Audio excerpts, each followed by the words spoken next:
Okay, folks, section 11.7, multiplying, dividing, and simplifying radicals. Love this stuff.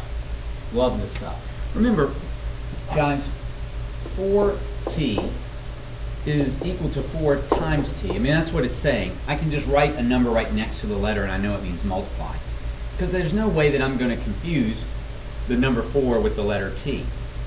I can't write 4 and 3 right next to each other if I intend to multiply them. I got to put a sign between them, or it looks like 43.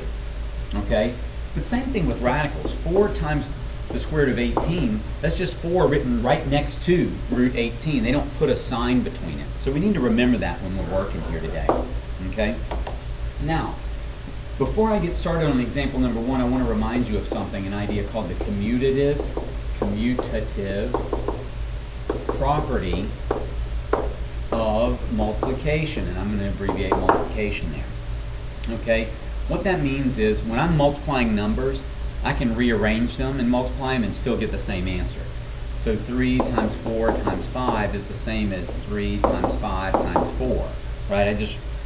Commutative means move, commuting. I can move them around and still get the same answer. 3 times 4 is 12, times 5 is 60. 3 times 5 is 15, times 4 is 60. Doesn't matter. Okay? So when I look at this problem in example number 1, this basically says 3 times root 2 times 4 times root 18. But again, all these things are being multiplied, so I can rearrange them. 3 times 4 times root 2 times root 18. I put the numbers up front together and the radicals behind them. Okay? 3 times 4 is 12. Root 2 times root 18 is root 36. Okay? And the square root of 36 is 6, so that's going to give me 12 times 6, which is 72. Beautiful. Okay? Nice. Nice. Let's look at the next one here. Okay? Now the next one, just because I have fraction doesn't mean I can't multiply them. Okay? This is going to give me, because they're both radicals, okay, square root of 3 over 7 times the square root of 14 over 27 is equal to the square root of 3 over 7 times 14 over 27. Now guys, because I went to 6th grade, I know that I should cancel before I multiply. And 7 goes into 7 once, and 7 goes into 14. Let me get rid of that 7. 7 goes into 14 twice. 3 goes into 3 once, and 3 goes into 27 9 times. Okay? So what I've got left is the square root of 2 ninths. Now remember, since it's a square root of a fraction, I'm going to write that as the square root of the numerator over the square root of the denominator. Okay? Now, I happen to know, and so do you, that the square root of 9 is equal to 3. Square root of 2 is an irrational number because I'm taking the square root of a whole number and it doesn't give me a whole number. Like this, square root of 9, a whole number, gives me 3, a whole number. So that one's rational. But root 2, I have to just leave it as root 2. I can't break it down anymore. Okay? So that's my answer. The square root of 3/7 times the square root of 14 27 is equal to the square root of 2 divided by 3. Okay? Nice. Nice. This is working well. I hope you guys are seeing this. It's all going well. Okay? Let's see. You know what? I'm sorry, guys. I want to test it. Everybody happy with that? I'm going to clear this up here because I want to see something. All right? I'm going to change 3/7 to a decimal. Okay? So, 3 divided by 7.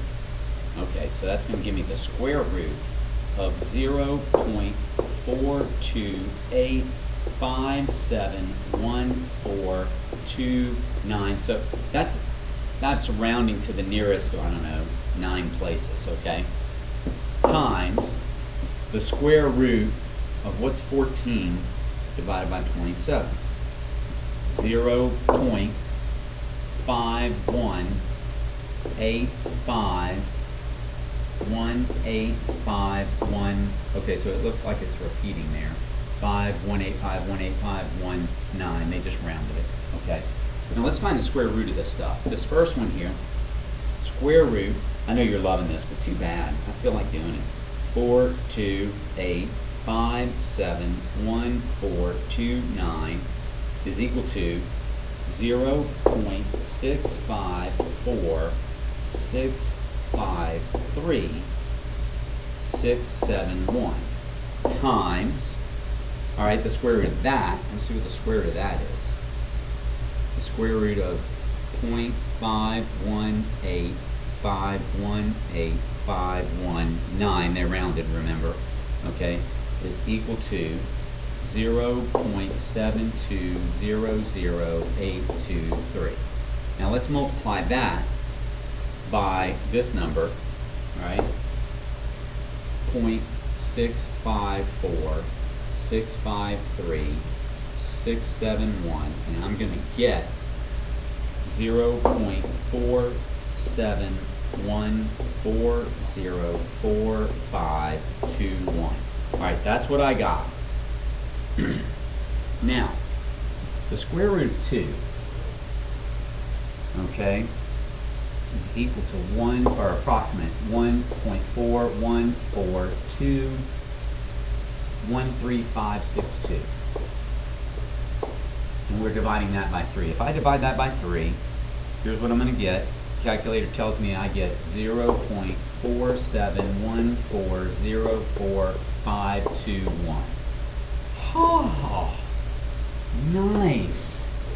Just what we expected. Okay, and this was a lot easier. Okay, all right, nice. Let's keep going here. Example number 3. Oh, something that we need to talk about. And it's this word, well, they have it as a phrase, rationalizing the denominator. Rationalize. That means get rid of any square roots that are in the denominator. Okay? Now, let's just read through this quickly. It says you can eliminate the radical from the denominator by multiplying a radical expression by an appropriate value of 1. Okay. For example, root 5 over root 7. You see they multiply the top and the bottom by root 7? Because root 7 times root 7 is just 7. And then root 5 times root 7 on top gives us root 35.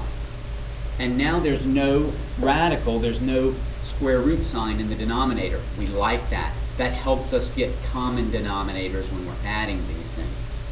Okay? As you can see, it is easier to name the decimal value of this than of that. Okay. Now, with the calculator, it may not matter. Fine. But when we're adding things, it's easier to get common denominators without the radical. Okay? An expression having a square root radical is in simplest form when 1, no integral radicand has a perfect square factor. Okay. All right. We don't even need this part. I'm getting rid of that. Nice. Now I'm just going to move this up here. Okay? So for instance, we've got 4 things here. All right? And they want us to make sure we write it in simplest form. That means no radicals in the denominator. So let's look at A. We've got 3 over root 5. That's bad. I've got a square root sign in the bottom. So I'm going to multiply the bottom by root 5 and the top by root 5 because that's 1, right? Root 5 over root 5 is the same as 1. Just multiplying this fraction by 1, I'm just changing the way it looks. So on top, I'm going to get 3 times root 5. But on bottom, root 5 times root 5 is 5. That's it. Done. Here's B. Okay? Now remember, if I have the square root of a fraction, I write it as the square root of the numerator over the square root of the denominator. Okay? Now, let's do this. I'm going to multiply the bottom by root 8 and the top by root 8. And that's going to give me root 57, root 56. Oh, here we go, guys. I'm there. Promise. Root 56 over 8. Now I have to break down root 56. I may be able to pull something out. Let's just see. I'm going to write that. I'll do that in a different color. And I'll get rid of A so it's not in my way. All right. So I'm going to move over here to the side. Root 56 is equal to root 8 times root 7. And that one's done. That's root 2 times root 4. And that one's done. That's root 2 times root 2. Okay? So I've got root 2, root 2, root 2, and root 7. Okay? These pair give me 2. And I don't have a pair for these two, so I'll multiply them back together and get root 14. So now I've got 2 root 14 over 8. But folks, look at that. 2 and 8. Those cancel. This becomes 4. This becomes just 1. So my answer is root 14 over 4. Beautiful. Nice. Okay, good. Let's get rid of that. I'm going to erase the B, and then I'll work on C, because I want some room for C. Okay? Man, I may even need 2. Let me see how many examples we got today. Okay, just one more after this, so we'll see. All right? Now, I'm back here, and I'm looking at C. Okay? And C says 9 root 3. I'll do this one in green. 9 root 3 over root 24. Now, don't forget, I can divide radicals, right? Isn't this the same as 9 times root 3 over root 8 times root 3? Sure. That goes away. So now that's going to leave me with 9 over root 8. Multiply by root 8 over root 8. And that's going to give me 9 root 8 over 8. Is there anything I can reduce? I don't see anything. Done. That's it. 9 times the square root of 8 divided by 8. It's that easy. It's that easy. Okay? Now I'm going to get rid of this, and I'm going to work in the blue. Okay? Change these things to fractions. Man, it's not the 6th grade. 7 times 3 is 21, plus 3 is 24 over 7. Root 24 over 7. 3 times 2 is 6 and 1 is 7. Root 7 over 3. Oh, look, I'm multiplying. So that's going to be the square root of 24 over 7 times 7 over 3. I can multiply square roots. Okay? Now, the 7's just cancel out and turn into 1's. And look, 3 goes into itself once. 3 goes into 24 8 times. So I'm going to get the square root of 8 over 1, but I don't want to write it over 1. But I've got to simplify the square root of 8. Remember, root 8 is equal to root 4 times root 2. Root 4 is root 2 times root 2. Okay? So root 2, root 2, root 2. That pair gives me 2. And so this is equal to 2 square root 2. Always have to simplify that. Just like I'm reducing a fraction. Okay? So my answer is 2 root 2. All right? That's it for example 3. Let's look at example 4. Now, example number 4 says multiply. Assume that all variables represent positive real numbers. Okay, we can do that.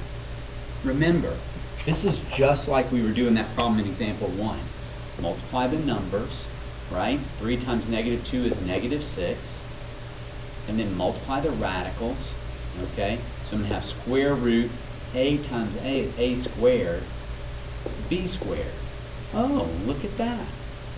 So now this is negative 6 times the square root of a squared and the square root of b squared. Well, the square root of a squared is just a, isn't it? And the square root of b squared is just b. Done. Boom. Okay? And now the last bit here, I hope it lets me do this. This is root r times 5 minus the square root of r. I have to distribute. 5 times the square root of r minus root r times root r is just r. Right? Whenever I move the square root times itself, it gives me the number underneath. That's it, folks. You're done. And I think you're ready. Good job.